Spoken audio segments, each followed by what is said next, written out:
So I'm Eva Gold. And I'm Josh Markel.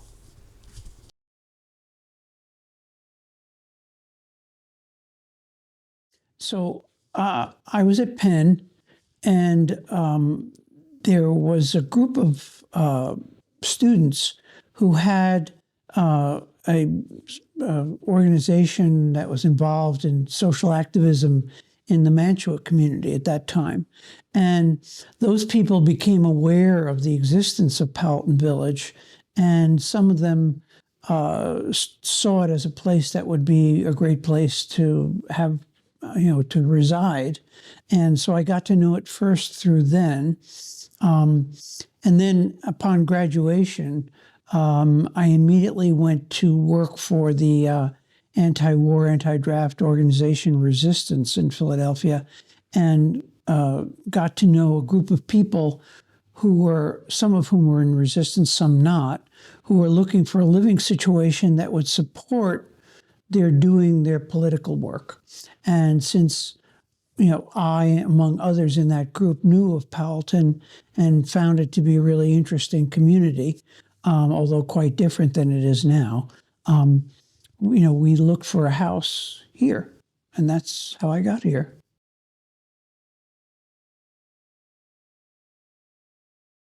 Because he was born in New York, they pushed them ahead.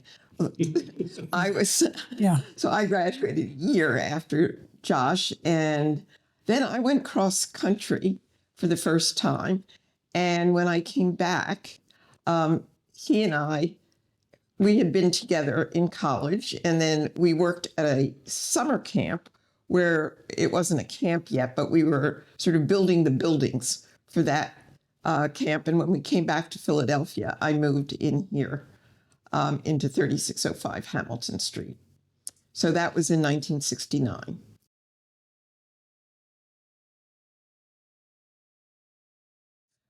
No, actually, I lived for a while down the street on 34th and Hamilton, and then the two of us lived right next door after our first child was born for about a year and a half. Well, our group expanded, and we actually purchased the house next door. And so the communal group, consisted of two households. And we lived there for about a year and a half, and then one person in that group bought out. Everybody else stayed there, and we moved back here.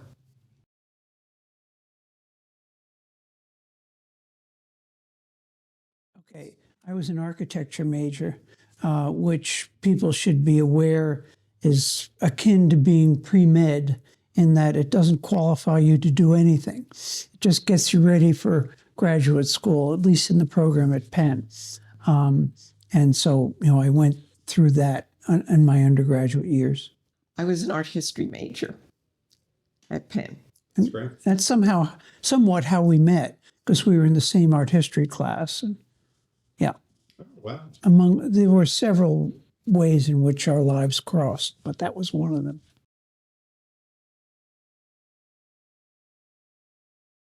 Yeah, it actually consisted of two groups of people. One of the groups was people working at Resistance. The other was a group of people working for another Philadelphia organization called People Against Racism.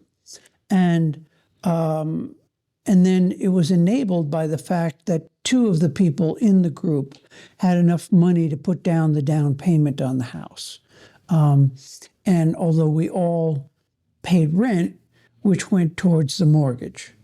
And then fortunately, in the future of the house, those two folks who put down the down payment, even though they moved out subsequently, they were very patient and said, come up with the money to pay us back, and, you folks will inherit the house, on our own schedule, and which is what happened. It took us many years to repay them. Yeah.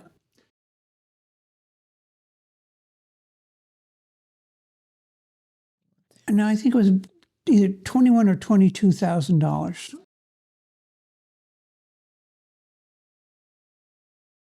Yeah, I mean, it was forms for several reasons. First of all, because we enjoyed each other's company. Second of all, because of the sort of productive interaction of different people who were engaged in political work and being able to sort of, chew that over in a home setting. And most practically, to have a place that was inexpensive to live. The rent was paid according to income. But we had, of course, an absolute number that we had to meet in order to pay the mortgage payments. But within that total sum, it was apportioned according to income. Also, this room was a great room to have like weekly meetings for the staff of Philadelphia Resistance. So it became the place for meetings. Yeah, and I guess also because living communally sort of was harmonious with our political worldview. Mm-hmm. And even though people paid different rents, everybody shared in the work of the house, the upkeep, or if we were going to fix something up, everybody chipped in to help out. And we all ate dinner together. And we, had different chores that you signed up for at the beginning. We have house meetings, and at house meetings you signed up for different chores. It could be kitchen surfaces or kitchen floor or halls and steps, cleaning the halls and steps, things like that. Or as one of my friends who lived here said, mixing milk. We had mixed dried milk with liquid milk to stretch the milk out. That was another task. So there were all sorts of tasks, and everybody did a task. Everybody cooked, and we ate dinners together.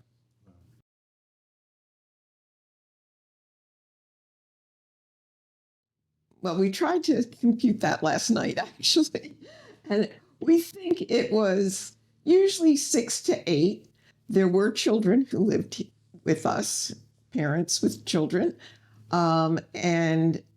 But sometimes we were giving refuge to either draft resistors or military folks who had left, gone AWOL, and were waiting to have a lawyer help them out.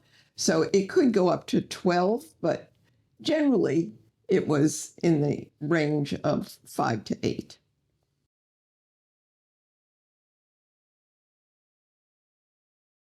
Born and raised here. Yep. They love this house. Yes. Our oldest just had his birthday, and he's 51. And our younger son is 47.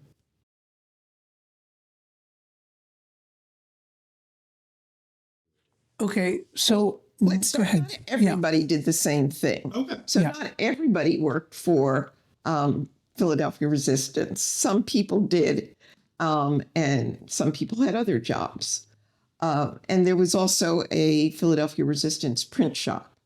So some worked in the print shop, which actually started in the basement of this house, made several moves, but ended up an independent print shop on Spring Garden Street. Yeah, that was worker.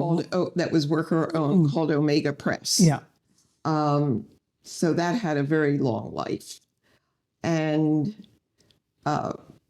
so you asked what we did in Philadelphia Resistance. Philadelphia Resistance was interesting because it was both direct action against the war, civil disobedience, but it also was support for those who were looking for an alternative to going into the military. So we did draft counseling, and we did draft counseling all over the city.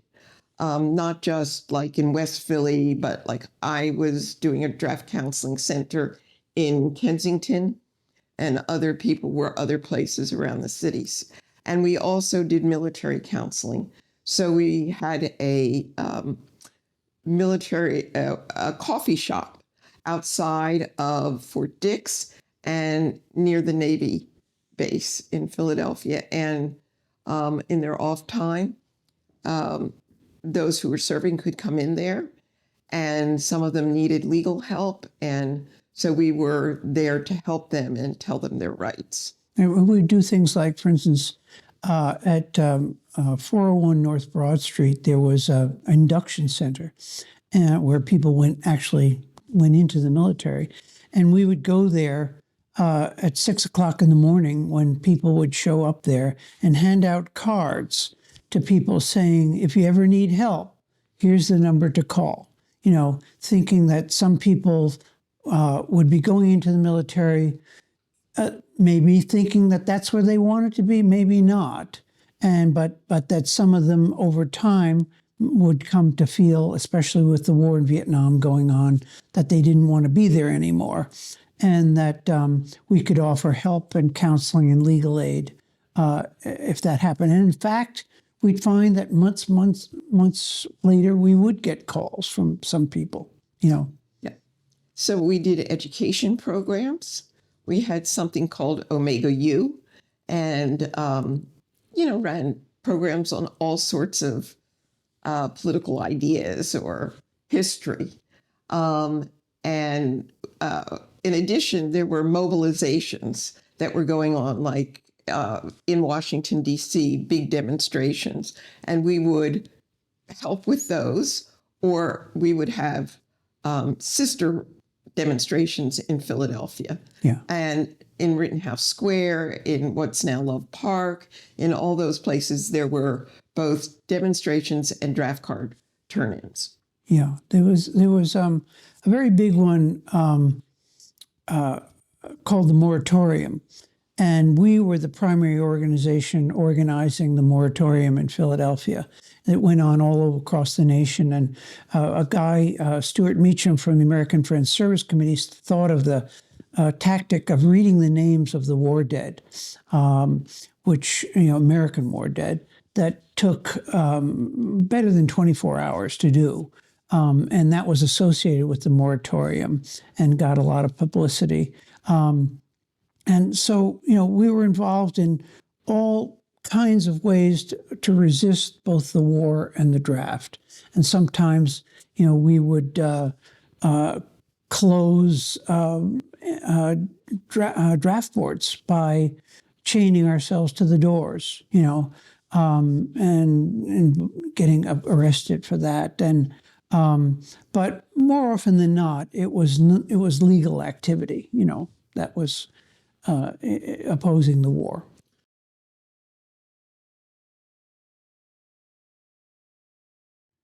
Well, after the Paris Peace Accords in 1975, we said, Philadelphia resistance has done what it set out to do, and we actually closed up.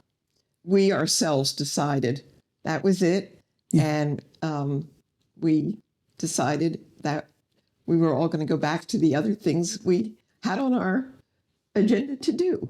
So as, the sign in front of our house that talks a little bit about the history, people became teachers, lawyers, artists, academics, social workers, we all did other things. And just more specifically about the work of resistance in my own case, I turned in my draft card on the day that I graduated from Penn. Mm-hmm. And this resulted in what was in those days known as punitive reclassification, where I was made 1A delinquent, which is at the very top of the list to be called. And so it had a very interesting history in my case, because whereas a lot of my friends ended up going to prison, doing time for refusing induction, I managed to avoid that for two reasons. First off, a draft resistor in Minneapolis named Dave Gutknecht, who had done this whole process earlier than myself, had his case go up to the Supreme Court. And the Supreme Court ruled that punitive reclassification was illegal, was unconstitutional, that this essentially was an act of speech, turning in the draft card, and that it was, nothing terribly illegal about this, and to be punitive about it was unconstitutional. That was number one. Number two, a friend of ours Bob Eaton, who was a Quaker, had gone further down the road and knew that he was about to be arrested for refusing induction, and a bunch of us were chained to him in a Quaker meeting. And when the federal marshals came, we were all arrested when they eventually got the chains off, which took quite a long time. And we were charged with obstructing a federal marshal. And for reasons I do not know to this day, that case never came to trial for me. And there's a rule, a law, that you cannot be inducted if you have pending litigation. And so I was protected from being taken into the military, on those two grounds. And I was just enormously lucky. Yeah. Wow. Yeah.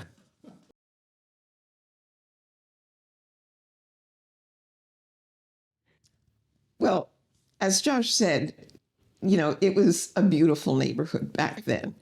And it was a great neighborhood to live in. So our oldest son was born in 1974.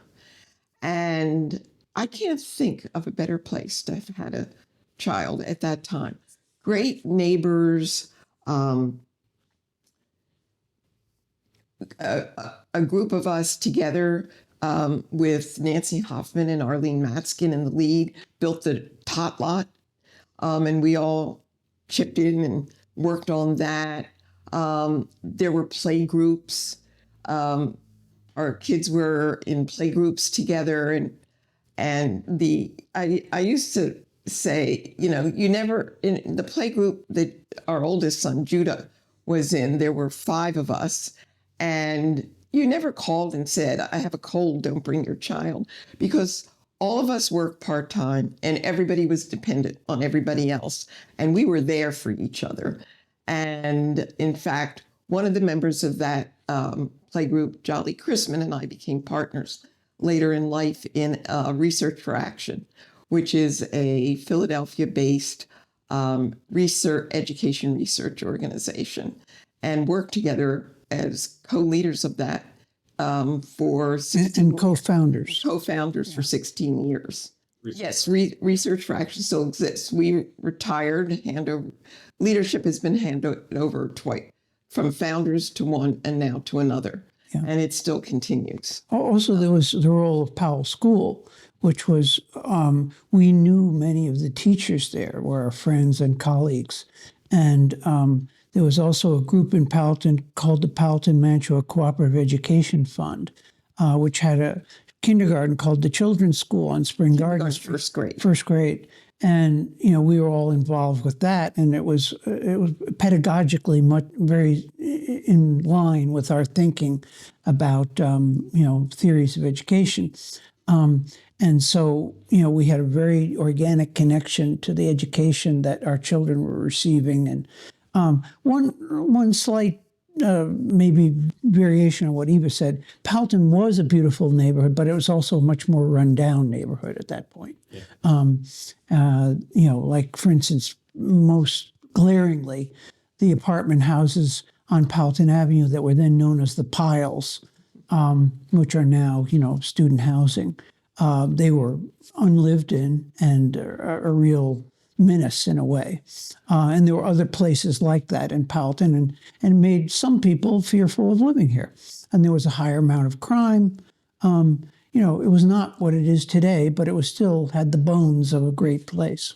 Yeah, and it attracted a lot of architects and self-doers who like to fix up places. So we felt very compatible with that ethos in the neighborhood. And today, some of the houses on the outside look different, much different inside, but also there's a lot more gardening going on and beautiful gardens. But it was all there. It just, people invested more over time. But it was always an integrated neighborhood, and that attracted us to being here. It had the tradition of the Quakers having been here. So it was just a wonderful place.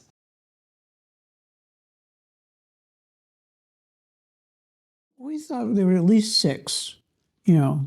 And some were political, and some were artists. There was a group of potters who were in a commune. There was a commune on Bering Street called Any Day Now, that it was another political commune related to resistance. But there were others. There were many others. I wanted to say one other thing. When you asked about, the early days, the early 70s here, there was also things like Ruth Kudemeyer, who ran a play group once your kids were a little bit older. And a lot of the kids went there, including our older son.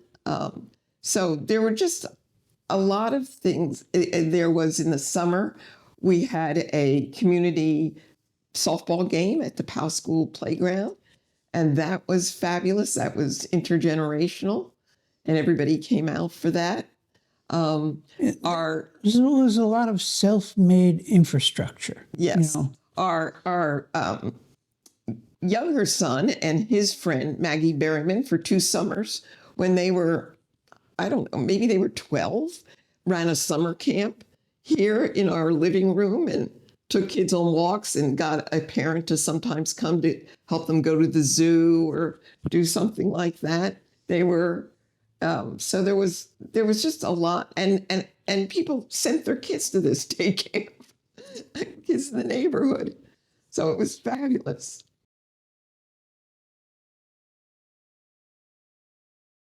No. When you say you were aware of it, it's humorous to us because we weren't simply aware of it. We were a focus of it. We were the objects. The objects of it. So just to get the story straight, they thought either we were involved or we knew who was involved. And that was not true. Neither of those. Yeah, no, in 1971, files were stolen from the media office of the FBI. And the files that were stolen was a Muhammad Ali fight. Yes. Because they knew that people would be distracted and there wouldn't be very much attention, to what was going on downtown in media when they were at night. Also in the buildings around where the FBI files were, TVs would be on and drowning out noise. So, and the important thing is that the files they got were extremely damning to the FBI because they showed that the FBI, in violation of law, was surveilling domestic political groups and disrupting them and doing some really awful things. And targeting Black groups. Right, especially. And so we had so first of all, as Eva said, the FBI very much thought that resistance was somehow involved in this. And so they actually moved into an apartment across the street from us. And in the Lamont house. Yeah, and they, not only that, but I would come out of the house or someone else would come in and the car would be there. They'd roll down the window. They'd start talking to us. I would get in the subway, go to our office, come out of the subway, and there where they would be and follow me to the to the office. And, involve and saying things that indicated that they knew very personal things about our lives, through phone hack, tapping and et cetera. And just sort of trying to scare you into cooperating, And so we didn't want to have any of this. So number one, we had a block party where we displayed copies of the files that were stolen. The folks who took them, who have now revealed who they are, except for 2 or 3 of them. But then they dispersed and... But they were all people we knew. Yeah, and they sent the files by mail to the New York Times, the Washington Post, maybe a few other places, and to us. And so we displayed those at the block party. There were songs written about it. There was like you could have your picture taken with J. Edgar Hoover. There was a cutout, and and this achieved national attention. It was in the New York Times. It was on CBS. And also we put up wanted posters around the neighborhood where we took pictures of the FBI agents and had wanted posters on the telephone poles. I was hoping I could find those. Yeah. And then they followed us on vacation to Cape Cod. They did. It was unbelievable. And they just weren't very good at disguising themselves. They were trying to look like they were tourists on the beach, and they had their car parked in the bulrushes, and so in those days you could open a car's hood without getting inside the car. So another friend and resistance person and myself, found the car, opened the hood, and took the distributor cap out and chucked it into the weeds. And they had to get towed. And then, another place where we located there, we were followed, and it was a motel, and the son of the owner came and told us that the FBI had come by because he had been to Danbury Prison for marijuana, and he had gotten to know the priest Daniel Berrigan there, who was involved in burning draft card files, and was sympathetic, and so he told us that they had were still tailing us, and so they tailed us for quite a while. Quite a while, and it was pretty uncomfortable. I think it went on for several months. Yeah, because I think it was the spring when we had the block party, and then we went to the Cape. We went swimming, summer. So it was the summer. Yeah, and we were in a borrowed, somebody who lent us their place, and then we came back, and they're still present. So it was quite a while. Yeah, but there was also a system where we had horns, and if the FBI came to the house, you could beep the horn, and other people would come. Yeah. So it was, a real neighborhood looking out for each other.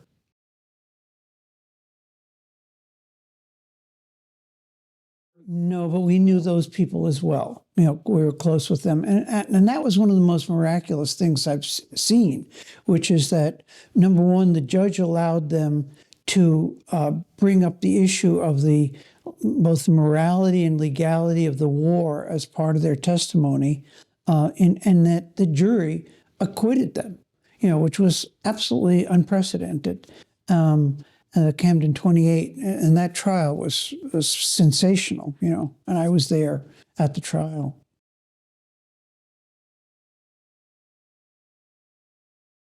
I just want to say, we lived here with a wonderful group of people, and, as time went on, people left and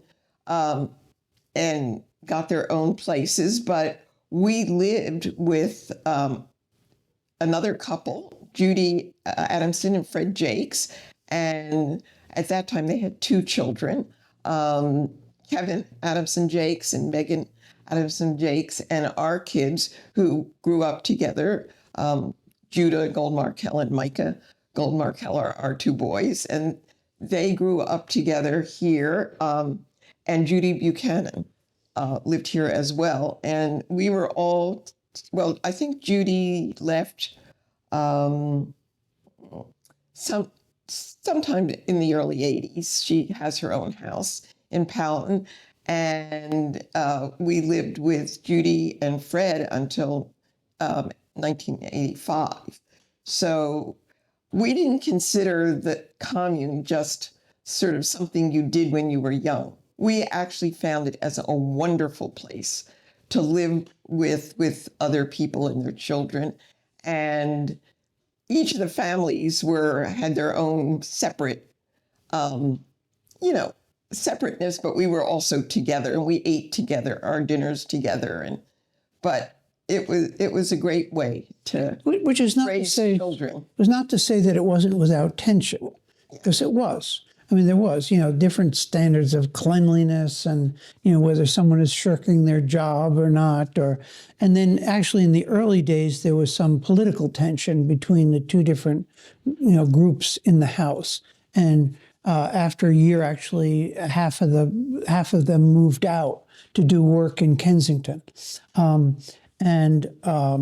we still kept relations with them and were friendly with them, but there were differences about what we wanted to do, and so.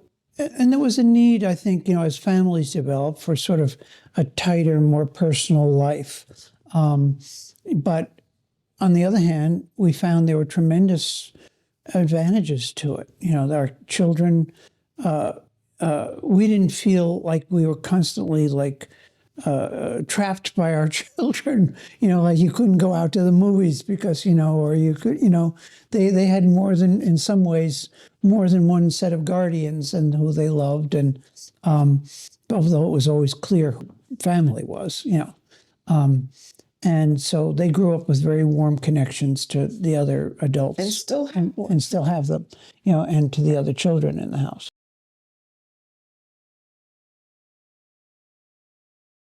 I totally agree with you. And I feel sorry for families that are totally isolated, and don't have that kind of give and take and flexibility. All the adults in the house work, but we all also chipped in and helped each other out. And it's a really nice way to but it is spend your young adult. It is difficult. It's not, I think most people, everything has its cost, living a separate atomized existence has certain advantages and certain costs, and living communally is, it's just which group of characteristics do you want? That's basically it.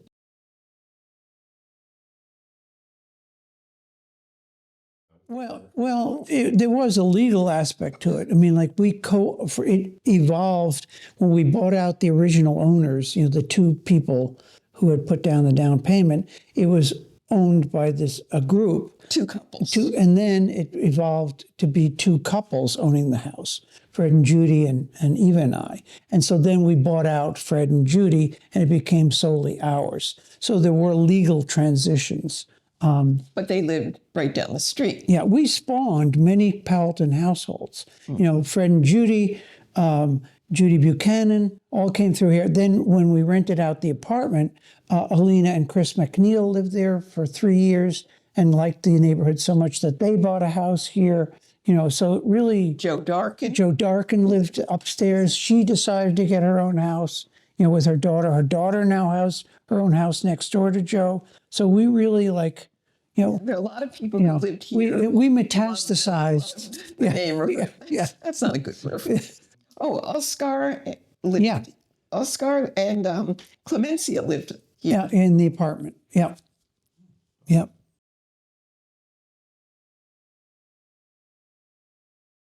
There have been 5 marriages in this household. Yeah. Took place here. And ours was the first? No. Ours was the third. Oh, Ron and Rosemary was first. And Michael and Susie. And Michael and Susie, and then us, right?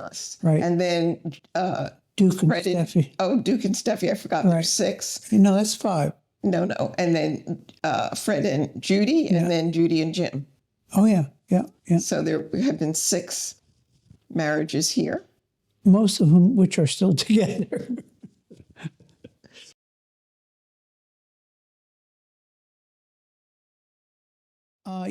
When, as you alluded earlier, resistance sort of met an end, and that was, a point at which people had to decide what they were going to do with their lives. And as I mentioned earlier, I was an architecture major and had an interest in design, and so I decided at that point that I wanted to be involved in design, and as it happened, our chairs in our dining room were all trash picked, and they were falling apart. And the CEC here in Powelton had a wonderful aspect to it, which was that it had a shop that was open to the community to use. So I decided I would try to use the shop at the CEC to build a chair, design and build a chair for this house. And I was so pleased with the results that I thought that I could move into designing and making furniture. And because people saw the chair and were interested in it, some people bought it. And then so I eventually moved my operation into the basement of this house and started by making chairs and tables and really learning by being self-taught about how to make furniture and design furniture. And then I eventually moved out to a shop. What was the street? That was on the street, Ludlow Street near Market. And had a shop there for a number of years and employees there. But then after a while found that I was mostly working to support my employees, so I folded back into the shop in the basement.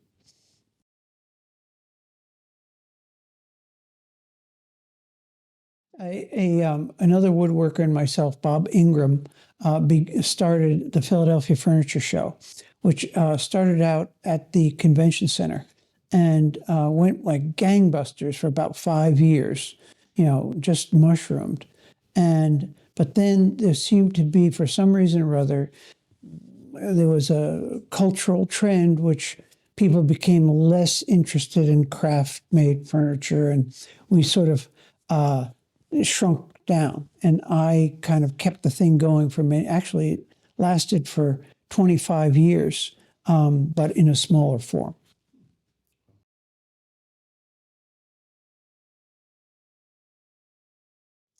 That's an interesting question. To me, one of the big changes is we're surrounded by all these high buildings now at Drexel, the Penn Medical buildings. And I keep thinking we're going to be the little neighborhood in the middle of, this huge megastructures going on around us. So I feel like Powelton, to me, one of the great things about Powelton was you could always walk downtown. There are 3 different public transportation systems to get downtown: the trolley, the bus, the subway. You can bike. I biked when I worked at the American Friends Service Committee for 15 years. I rode my bike there. So I've always felt it was connected. I feel more ambivalent about the megastructures now. And in the late 60s and early 70s, there was a real resistance to Drexel encroaching on Powelton. And there were people who were really blocking that happening and taking risks and doing that. So I feel like that's eroded. No, I was going to mention, as she did at the end, that there was a resistance.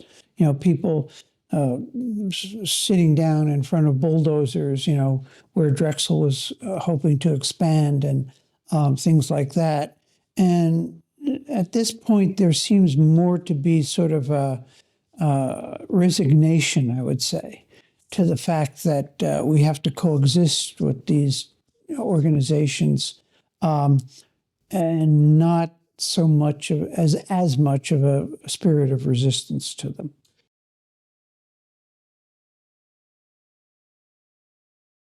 Well, there wasn't, not the way there is now. No. Drexel students now are, of course, all through Powelton and through Mantua. And they certainly wouldn't have been in Mantua when we first lived here. Mantua was, just in the downturn from being an African-American working class community. And then in the time we were here, there were real difficulties as whoever could afford to move out of Mantua generally, not everybody, but generally did, and it got poorer and poorer. So this is something that's fairly recent in the last 10 years, is that Drexel's gotten so much bigger. It was a small little technical school when we were first here.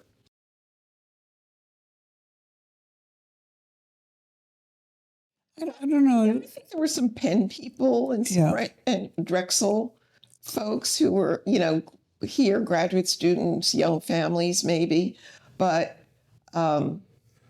there were not young students everywhere.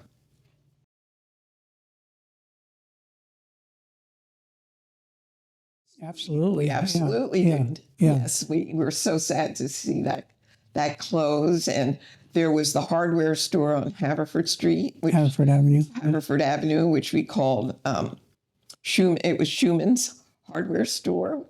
And, you could walk in there and Mr. Schumann could find anything, you wanted. He had it somewhere. I don't know how he had that inventory done, but he could find it. It was amazing.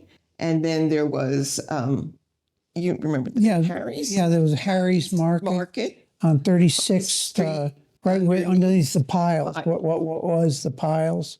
And then diagonally across from him, across Powelton Avenue, was Ike's, which was like a hoagie place or cheesesteak place.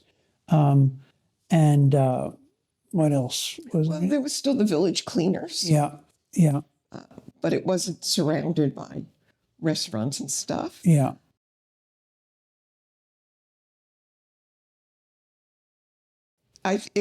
You could get produce there. There were probably some other products there as well. It was just like a small grocery store. It's just like a small. Well, with fresh produce as well. And people were members and got discounts for being members, and also you did a work stint, as part of your membership. We were very sorry to see it, close. We wish that it had flourished. Yeah. Gone on. Yeah.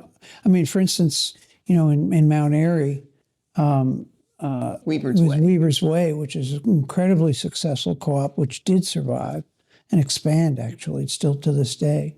And there's Mariposa on Baltimore Avenue.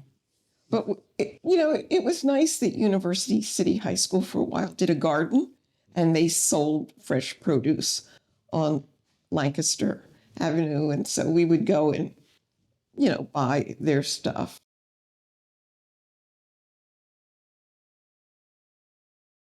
I mean, we had friends that lived elsewhere. Yeah, and school had kids who came from West Philadelphia for a long time. And so, like, two of our both boys grew up with the Beecham boys who lived in West Philadelphia.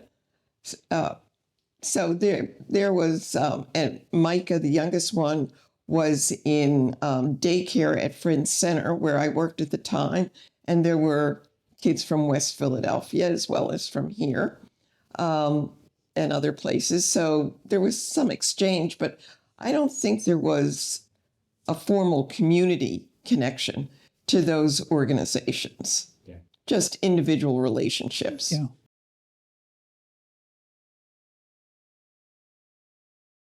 That was always tension. There was tension there. But like at the school, Yeah. there was a summer program that kids from Mantua and kids from Powelton went to. And there were a lot of children at Powell School who lived in Mantua. And Janie Freeman ran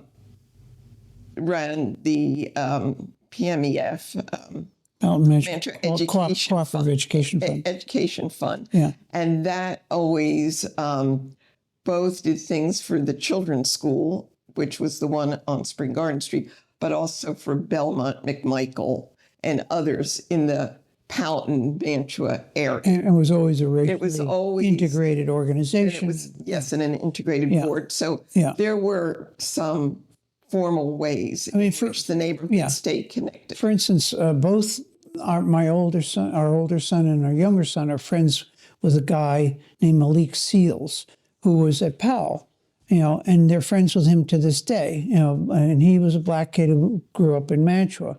And he's a friend of ours. And he's a friend of ours as well. And we helped get him started I helped get him started as a carpenter, because I knew some people who did house carpentry and could get him sort of an apprenticeship position. And he's now, that's what he does. And he's friends with intergenerationally with us. And so, Yes, and his sister actually worked for Research for Action for a while. Yeah.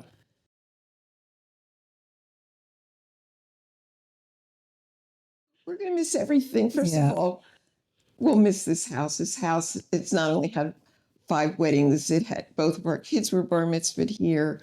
We've had several memorials for my uncle, for Judy Adamson here. It's got a lot of memory packed into it. Many holidays, many Hanukkah parties, Passovers, some Christmases, Political meetings, yeah. political meetings. So we'll miss it. We'll miss our neighbors. We have wonderful neighbors, a wonderful street.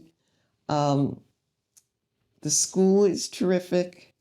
I mean, there's just so much about Powelton that's so wonderful. Yeah. And we don't, even though we're going to move across the river, we picked someplace close because we don't intend to get totally disconnected. We love the neighborhood. Yeah.